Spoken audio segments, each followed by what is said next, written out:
Telugu flame క్షణక్షణం ఆనంద వీక్షణం. పాపే మా జీవనజ్యోతి సీరియల్ స్టార్మాలో మధ్యాహ్నం 12 గంటల స్లాట్లో టెలికాస్ట్ అవుతోంది.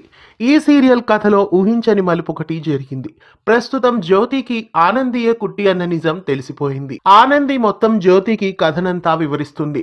తను చిన్నతనంలో ఏ పరిస్థితుల్లో ఇంటి నుండి వెళ్లిపోవాల్సి వచ్చింది, శంభు ప్రసాద్ ఎలా చనిపోయాడు అన్న మొత్తం స్టోరీనంతా కుట్టి జ్యోతికి చెబుతుంది. కుట్టి జ్యోతి కలిసిపోయారు. ఇక అసలు కథ ఇప్పుడే మొదలైంది. తండ్రిని చంపినందుకు వంశీ కుట్టి మీద పగతో ఉంటాడు. అలాగే వంశీని మరింత రెచ్చగొడుతూ ఉంటుంది ఇందు. ఇక రాబోయే ఎపిసోడ్లో కుట్టి చిన్నతనంలో జ్యోతికి ఇచ్చిన గిఫ్ట్స్ అన్ని ఒక్కొక్కటిగా చూపిస్తూ ఉంటుంది. చాటుగా నిలబడి ఇందు అలాగే వంశీ మొత్తం చూసి అదంతా ఫోన్లో షూట్ చేస్తారు. ఇక రాబోయే ఎపిసోడ్స్లో జ్యోతి ఆనందిని ఎలా కాపాడుకోబోతోంది, వంశీ ఇందులని ఎలా ఎదుర్కోబోతోందో స్టార్మాలో మధ్యాహ్నం 12 గంటల స్లాట్లో మిస్ కాకుండా చూడండి. పాపే మా జీవనజ్యోతి సీరియల్ రాబోయే ఎపిసోడ్స్ చాలా ఇంట్రెస్టింగ్గా ఉండబోతున్నాయి. పాపే మా జీవనజ్యోతి సీరియల్ పై మీ అభిప్రాయాన్ని కామెంట్స్లో తెలియజేయండి.